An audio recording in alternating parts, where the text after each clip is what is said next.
성경 말씀 빌립보서 3장 12절에서 16절에 있는 말씀 보시겠습니다.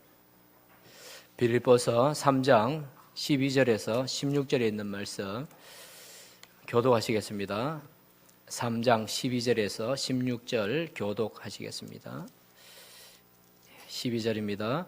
내가 이미 얻었다 함도 아니요 온전히 이루었다 함도 아니라 오직 내가 그리스도 예수께 잡힌 바 된 그것을 잡으려고 달려가노라.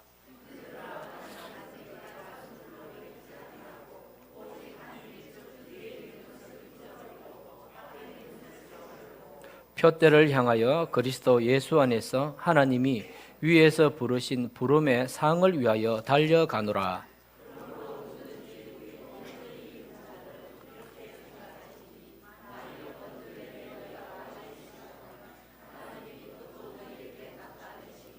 오직 우리가 어디까지 이르렀던지 그대로 행할 것이라. 아멘. 몇 주 전에 제가 이 본문 말씀을 갖고 말씀을 한번 드린 적이 있습니다. 그때는 이제 달려가노라에 좀 초점을 맞추어서 말씀을 드렸는데 오늘은 또 다른 관점에서 오늘 말씀을 함께 나누었으면 합니다. 벌써 올해 마지막 주일입니다.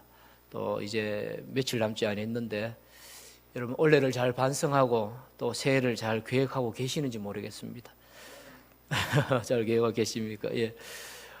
새해를 맞이하면서 좀 우리가 우리 삶의 자세에 있어서 기본적으로 생각해야 될 것이 아무래도 과거보다는 미래가 더 긍정적이고 더 좋은 일들이 많이 생기기를 바라는 그런 마음들이 있어야 됩니다.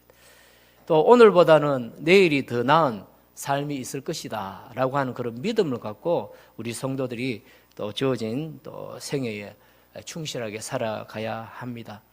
그래서 더 나은 미래를 향한 삶의 자세, 그죠? 더 나은 미래를 향한 우리의 삶의 태도를 본문에서 보면 뭐라고 표현하고 있느냐 하면 표대라고 그렇게 말하고 있습니다. 14절 보니까 표대를 향하여라고 되어 있습니다. 그래서 우리의 인생의 그 기본적인 방향, 그것을 바로 이 표대에다가 비유하고 있는데 이 표대가 뭐냐 하면 뭐 표시하는 뭐 판이죠. 쉽게 말하면 표시하는 무엇인가를 표시하는 판인데 요거 이제 원어로 보면 목표라고 하는 뜻이 있습니다. 목표, 지점 이런 뜻이 있고 또 영어 성경을 보면 골이라고 되어 있습니다. 골.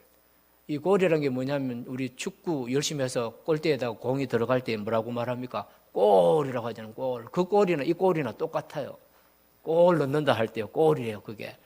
그러니까 축구 선수가 열심히 뭐 45분씩 90분 동안 열심히 뛰어다니는데 최종적으로 뛰어다니는 궁극적인 목표가 뭡니까? 골 넣는 거는 골 넣는 거. 그렇죠? 그 공을 그 축구 골대 안에다 넣는 게 최종적인 축구 선수의 목표예요. 그 마찬가지로 여기 나오는 표대라는 게 뭐냐면 골이라는 거예요. 골. 우리의 인생의 목표를 향해서 달려가야 된다. 근데 그 인생의 목표가 뭐라고 말합니까? 그리스도다라고 그렇게 말하고 있지 않습니까? 그리스도 예수 안에서 하나님이 위에서 부르신 부르심의 상을 위하여 달려가노라. 그렇게 말합니다. 그래서 사실은 위에 부르심의 상을 위하여서 달려간다. 이 말씀은 제가 지난번에 말씀드렸던 그런 초점이고요. 근데 문제는 뭐냐면 이 부르심의 상을 향해서 달려가는 게 쉬울까 어려울까? 그겁니다. 쉽게 말하면 오늘의 말씀의 초점은. 여러분 축구 선수가 골 넣는 게 쉬울까요? 어려울까요? 어렵습니다. 생각외로 굉장히 어려워요. 90분 동안 그죠? 축구 선수 이 팀 저 팀 다 합하면 22명인데 90분 동안 그렇게 열심히 뛰어도 축구 골 많이 나봤자 한 두세 골 나면 많이 나옵니다.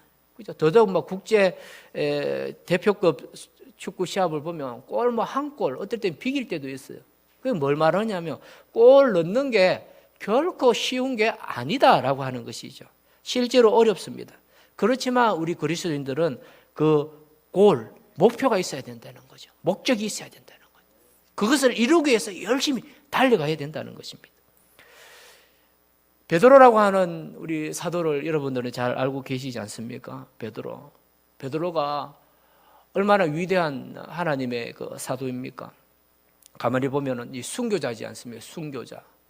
그죠? 예수님은 십자가에 이렇게 똑바로 이렇게 정자세로 십자가에 못 박혀 돌아가셨는데, 이 베드로는 죽을 때에 우리 주님께서 십자가에 이렇게 똑바로 돌아가셨는데 나는 예수님보다도 더 못한 자인데 내가 주를 위하여 또 이렇게 순교를 당하는데 이렇게 죽어야 되겠느냐 하면서 더 힘들게 나를 죽여라 했잖아.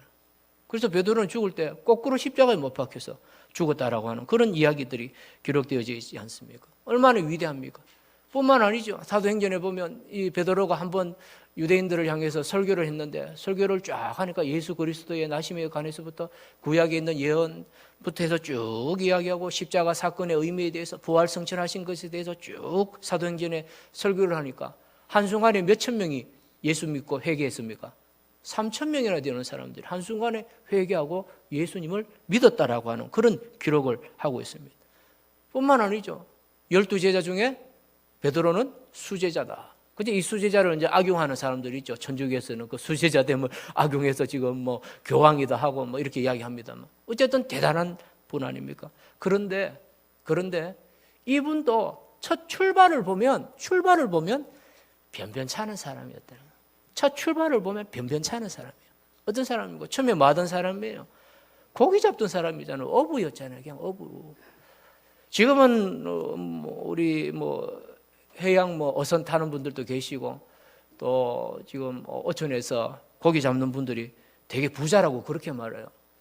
그래서 아는 목사님들하고 같이 한 번씩 모여서 이야기를 이렇게 쭉 해보면 그래 정 목사는 그 교인들이 좀 어떤 직업군이냐 이렇게 이제 서로 이야기를 나눠요. 하면 우리는 지산이지만 니지만 농사 짓는 분이 안 계신다. 다 직장 생활하시고 다 또 연금 받으시고 또 회사 다니시고 그런다.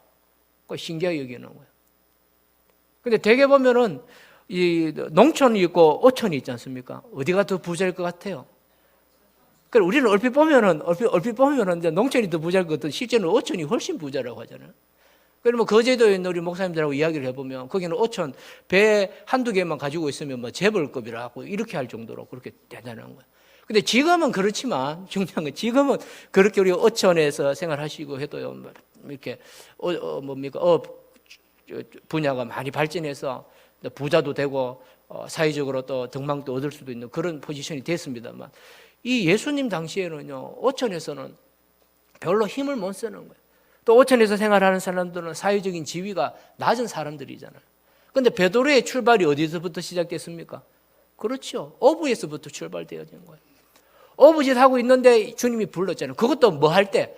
한참 고기 잘 잡고 있을 때 예수님이 베드로를 불렀습니까? 아니잖아요. 고기가 안 잡혀가지고 아이고 오늘 또 헛당쳤다 오늘 또 헛당쳤다 하는 그 베드로에게 주님이 찾아가셔서 나를 따라오너라. 내가 너로 하여금 사람을 낚는 어부가 되게 하리라 부르셨잖아요. 근데 예수님이 불렀지만 그 뒤에 바로 베드로가 성공하는 모습 보여줍니까? 아니잖아요.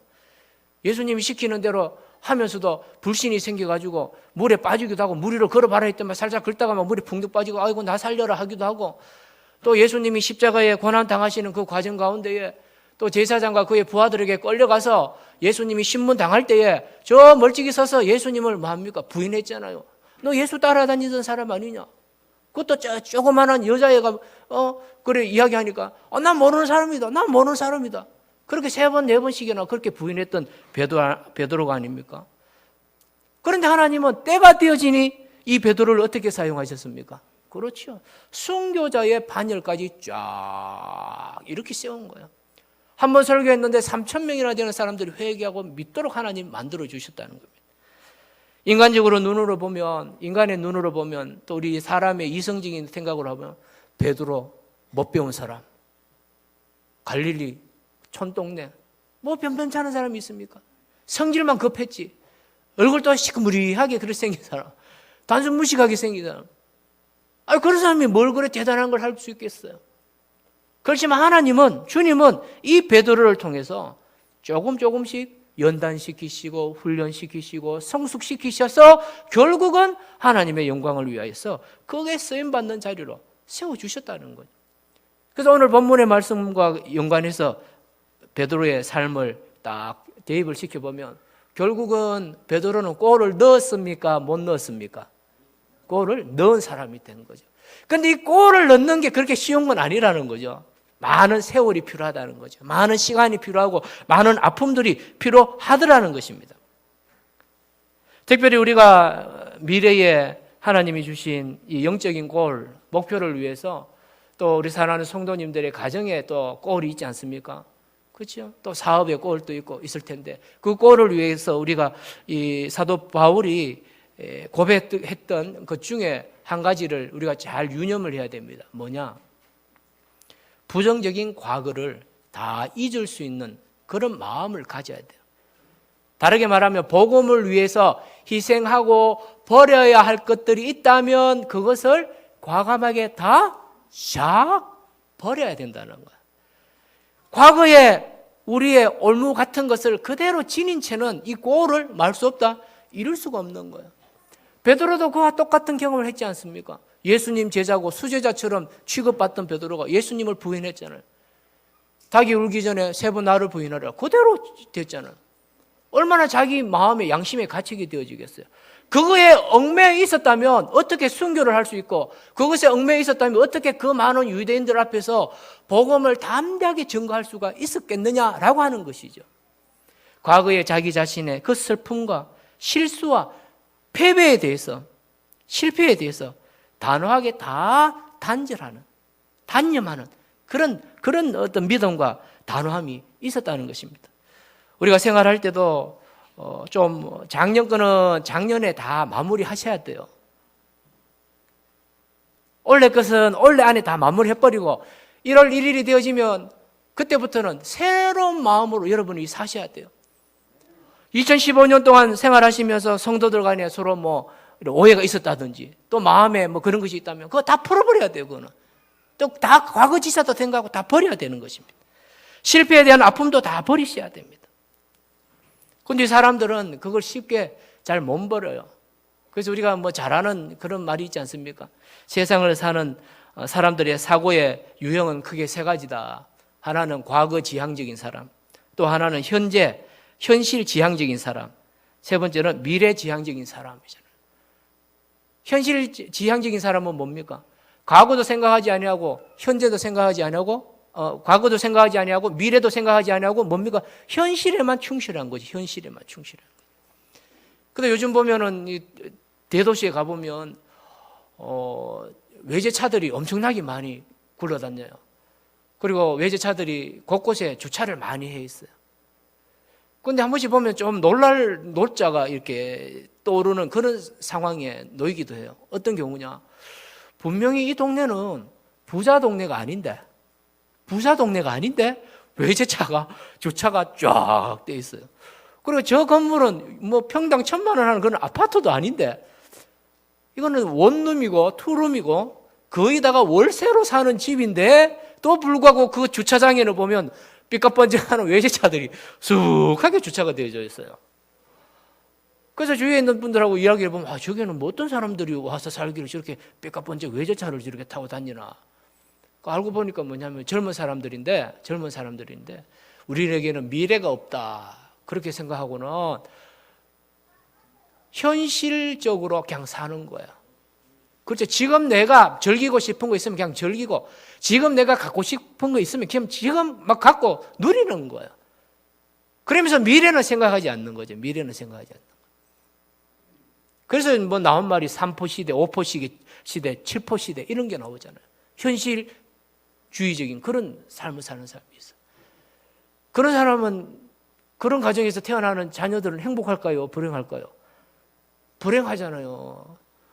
몇 년 뒤만 생각해보면 자기들이 앞길이 어떻게 될지 뻔하게 보이잖아요. 근데 또 과거 지향적인 사람이 있어요. 뭐냐? 과거만 계속 쳐다보면서 옛날에 내가 어땠는데, 옛날에 어떻게 했는데, 옛날에 네가 나한테 어떻게 했지, 옛날에 당신이 나에게 어떻게 했지, 이것만 생각하고 계속 그 억하심장을 그대로 갖고 있는 거예요. 그 마음을 계속 갖고 있는 거예요. 과거에 원통했던 일, 과거에 패배했던 것, 과거에 실패했던 것, 과거에 상처받았던 것, 그것만 계속 마음에 담고는 그것이 현재의 삶을 지배해버리는 거예요. 그런 사람의 생활 모습이 아름답게 보일 수가 있겠습니까? 과거에 연연한 사람들. 제가 전에 있던 교회에서 신방을 가는데 이 정신병원에도 신방을 종종 갔습니다. 정신병원에 또 입원한 우리 성도들의 가족이 있고 해서 정신병원에 이렇게 한 번씩 신방을 갔어요. 그래 신방 갔는데 근데 그 믿음의 그 지체는 뭐 그렇게 심각한 건 아니에요. 뭐 되게 보면 좀 우울증 같은 거 조금 정신적으로 조금 그런 분들이 대부분이에요. 근데 이제 그분들 이제 신방하러 가서 이제 이야기하고 예배드리고 보는데 또 다른 이렇게 환자분들도 거기 주위에 보면 많이 있거든요. 근데 다른 주위 환자분들 보면요. 참 우스운 행동을 많이 해요. 우리 드라마나 영화 같은 데 보면은 정신병원에 이렇게 입원해 있는 분들 보면 이상한 소리하고 이상한 행동하잖아요. 근데 저는 그거 볼 때 저거 좀 과장했다 이렇게 싶었는데 세상에 저런 사람이 진짜 있을까 이렇게 생각했는데 진짜 가보니까요. 진짜 그런 사람이 있어요. 진짜 그런 사람이 있어요. 제가 지나가는데 어떤 분이 오더니만 종이에다가 뭘 하나 쭉 써더니만 이걸 저에게 주는 거예요. 주면서 뭐라고 하느냐면 이거 10억짜리 수표인데 가시면서 쓰세요 하면서 주는 거예요. 그리고 제 옆에 있던 전사님한테 또 쭉 써가지고 하면 이건 5억짜리 수표인데 전사님 가시면서 쓰세요 하고 주는 거예요. 깜짝 놀랐어요. 장난하나 어른인데 장난하나. 근데 알고 보니까 그분이 옛날에 사업을 하다가 크게 사업을 하는 사장이었대요. 사업을 하다가 친구한테 사기를 당해서 완전히 부도가 나서 한순간에 왕창 망해버렸어요. 그래 그 충격으로 그분이 그 병원에 입원하게 되어졌는데 그러니까 그때 과거에 사장하던 그 시절에 뭐 1억짜리 수표 끊고 어묵 끊고 하던 추억에 사로잡혀 있어서 계속해서 그 행동을 한대요. 계속. 또 어떤 분은요, 어떤 책을 들고 있는데 계속 일본말만 계속 해요. 일본말만 계속. 그 책을 보니까 만화책이고 이런 건데 일본말을 계속 해요. 저분은 어떤 분이 하니까 옛날에 일본어 강사였대. 일본어 강사였는데 연애를 하다가 실연을 당해가지고 충격을 받아가지고 그랬대요. 근데 누구에게 충격받았냐? 같은 학원에서 같이 일하던 강사님한테 실연을 당한 거예요. 그 충격으로 1호 강사하던 그 1호 실력은 그대로 있나 봐요. 그래 아무 책이나 꺼내면 그때 그 아름다웠던 그 시절을 생각하면서 계속 아무 책이나 보면 1호를 막 조로조로 하고 이렇게 하더라고요. 그게 뭐냐면 참 안타까운 그런 현실 아닙니까? 근데 그런 분들은 대개 보면 어디에 연연해 있는 사람이다? 과거에 탁 연연해 있는 사람. 과거에 연연해 있으니까요. 현실이 불행하잖아요. 미래가 있습니까? 미래가 없잖아요. 그래서 우리 그리스도인들은 성경을 보면 항상 어떠냐? 미래지향적이에요. 미래지향적이에요. 어느 목사님이 그런 말씀을 하셔요. 제가 확인을 안 해봤기 때문에 100% 맞는지를 제가 장담을 못 합니다만 그 목사님이 그 말씀을 하시더라고요. 무슨 말씀을 하냐? 이 골프가 미국에서 시작되어졌다면서요? 골프가 미국에서 시작되어졌는데 골프를 보면 미국 사람들의 그 사고방식을 알 수 있다는 거예요. 우리 잘 아는 것처럼 미국이 저렇게 강대국이 되어진 그 기본적인 백그라운드가 뭐냐 할 때에 아주 일반적으로 이제 정립된 이론이죠. 실용주의적이면서도 기독교적인 세계관이 미국을 저렇게 만들었다 이렇게 말합니다. 그리고 골프가 미국에서 발전됐는데 이 골프가 어떻게 해서 유래되었냐? 미국 원래 영국 사람들이 배를 타고 메이플라워 타고 이제 미국 땅으로 들어갔잖아요. 미국 동부 지역부터 쭉 휩쓸고 들어가면서 원래는 인디안들이 있었지 않습니까? 인디안들이 있는데 그 인디안 땅들을 하나하나씩, 그죠? 이렇게 잡아 삼켜 먹는 방식이 뭐냐면 골프를 치면서 하나하나씩 잡아 먹었다는 거예요. 뭐냐면 골프 아시다시피 공 하나 놓고 긴 짝대기로 스틱으로 탁 쳐서 공이 슉 멀리 날아가잖아요. 멀리 가면 그 공이 도달한 그 지역까지는 미국 땅이 되는 거예요. 그리고 그 다음에 또 골프를 한 번 더 쿡 치는 거예요. 200야드 이런 식으로 치잖아요. 치면은 또 그만큼 쑥 날아가면 또 거기도 또 미국 땅이 되는 거예요. 그런 식으로 미국이 인디안들의 그 넓은 땅들을 하나하나씩 다, 그죠? 자기의 땅으로 만드는데 이용하기 위해서 만들어낸 것이 바로 골프다. 그렇게 목사님이 이야기하더라고요. 근데 어떻게 보면 인디안 입장에서 보면은 미국 사람들이 좀 나쁜 사람들 같지만요. 또 미국의 기준으로 보면은 항상 어떻다? 미래지향적이잖아. 그래 공을 치면 공이 어디로 갑니까? 절대로 돌아오는 건 없어요. 공을 치면 어디로 갑니까? 항상 앞으로만 칙칙칙칙 전진하잖아요. 그러니까 지금 그러한 기본적인 이 사상에 의해서 미국이 지금도 세계를 제패하고 강대국의 모습을 유지하고 있다라고 그렇게 말을 하고 있는 것입니다. 우리가 과거에 얽매이면 안 됩니다. 오늘 말씀을 보면 사도 바울이 버려야 할 것 두 가지를 이야기하고 있습니다. 하나는 뭐냐? 과거에 실패했던 것들을 버려야 된다. 과거의 악한 삶의 그런 장면들을 이 사도 바울은 의도적으로 버리려고 애를 썼습니다. 여기 보면은 13절에 보면 잊어버린다라고 하는 표현이 나옵니다. 그죠? 잊어버린다라고 하는데, 잊어버린다는 것은 우리가 잊어버린다라고 할 때, 아이고, 나이가 들어서 기억력이 떨어져서 생각이 잘 안 나는구나 하는 기억력 저하 아니에요. 잊어버린다는 게 순간적으로 망각하는 것, 그걸 말할 때에 잊어버린다는 말이 아니에요. 여기서 원어의 의미가 무엇이냐면, 과거의 기억이 앞을 방해하지 못하도록 의식적으로 생각하는 것. 그것이 바로 잊어버린다는 거예요.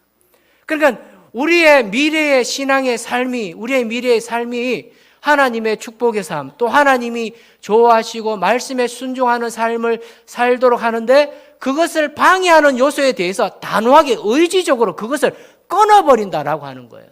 끊어버린다라고 하는 것입니다. 그걸 위해서 바울은 두 가지 측면에서 이야기를 합니다. 하나는 예수님을 만난 후 뒤에 있는 것은 다 잊어버렸다라고 그렇게 표현해요. 예수님을 만나기 전에 사도 바울의 과거에 악습이 있습니다. 그게 뭐냐? 대표적인 게 예수 믿는 사람 잡아 죽이러 쫓아다녔지 않습니까? 근데 대표적인 사건이 스데반의 순교하는 장면에 보면 이 바울의 위치가 나와요. 그때는 물론 이 사울이라고 하는 이름입니다만, 사도행전 7장에 보면 스데반 집사가 복음을 전가하다가 유대인들로부터 돌에 맞아 죽는 그런 장면이 나옵니다. 근데 그 많은 사람들이 스데반에게 돌을 던져서 스데반 집사를 순교를 시키죠. 그리고 그때에 돌을 칠 때에 그 스데반의 가르침에 잘못되어졌다라고 거짓 증언했던 사람들이 그들의 옷을 벗어서 사울에게 던져줍니다. 자기 정인들의 그 옷을 벗어서 사울에게 던져줍니다. 근데 그 사울이 그 옷을 취했다라고 그렇게 말을 해요. 근데 그게 무슨 의미일까? 쉽게 말하면 스데반이 집사가 순교당할 때에 그 순교당하는 그 현장과 그 상황에 사도 바울이 주도적인 역할을 했다라고 말씀을 하고 있는 것입니다. 그러니까 지금 이제 예수 믿는 그 입장에서 사도 바울은, 예수님을 만난 이후의 입장에서 사도 바울은 자기 자신을 기죽이고 자기 자신을 얽매이게 하는 것이 무엇이었을까? 가장 대표적인 것이 스데반 집사가 돌에 맞아 비참하게 죽을 때에 그것을 주관했던 그 자기 자신의 과거의 모습, 그것에 대해서 어떻게 단호하게 잊어버리겠다, 그렇게 말하는 거예요.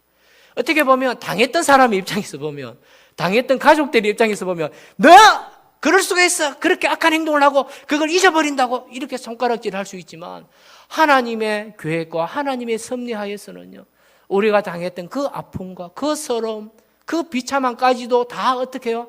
다 덮고 용서해 줄 수 있는 그런 마음들이 우리에게 있어야 돼요. 그렇게 해야만이 우리의 섬김이 더 긍정적이고 더 아름다운 열매들을 맺을 수가 있다는 것입니다. 또 한 가지 더 사도 바울이 버린 게 있어요. 뭘 버렸느냐? 세상에서 좋았던 걸 다 버렸다, 그렇게 말해요.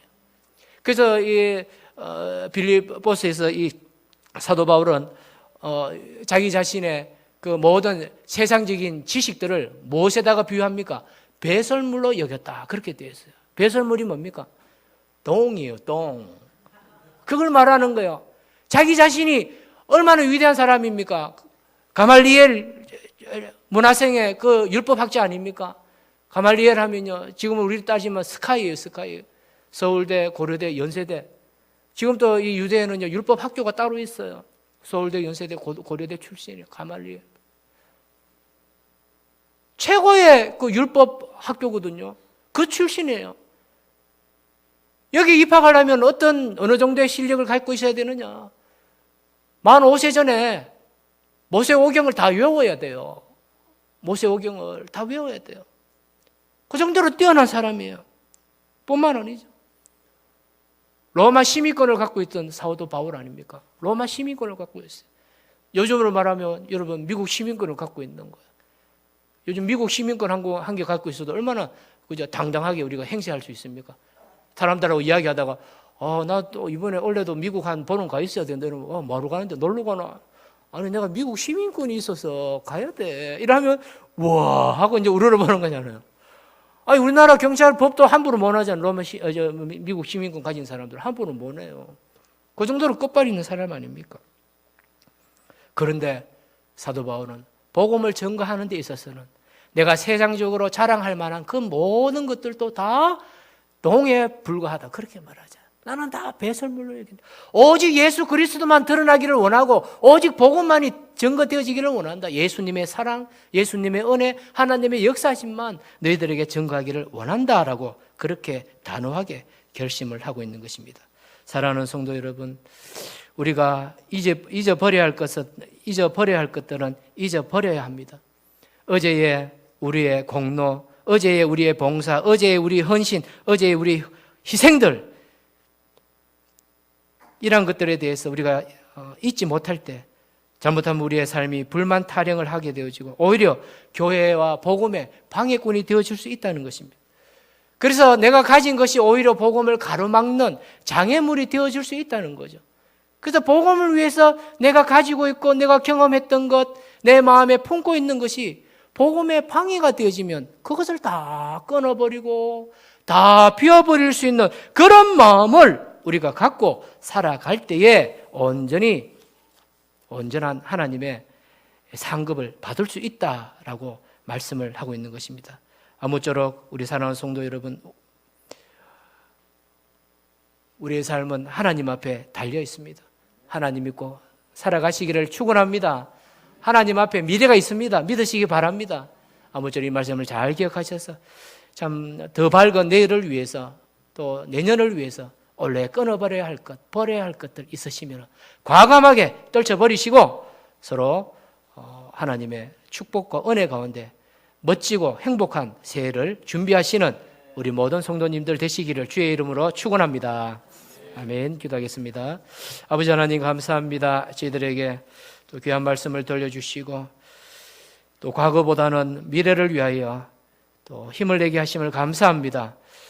2015년도 하나님의 은혜 가운데 달려왔는데 혹시나 우리들 가운데에 좀 해결해야 되고 또 버려야 할 것들이 있지는 아니한지 우리 자신을 돌아봅니다.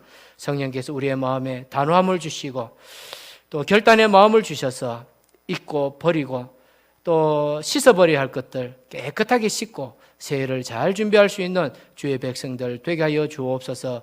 교회 또 여러 가지의 일들을 섬기는 가운데 일어났던 그러한 일들이 있습니까? 또 우리의 가정에서 또 직장에서 사업에 터에서 학업 가운데에 또 마음에 좀 심란함과 우리의 마음을 낙심케 했던 일들이 있습니까? 주여 그 모든 것들 우리의 기억 속에서 다 씻어 주옵소서. 깨끗게 하여 주옵소서. 새 출발하며 새 각오로 미래를 향하여 주를 향하여 열심히 달려가는 주의 백성들만 되게 하여 주옵소서. 예수님 이름으로 간절히 기도하옵나이다.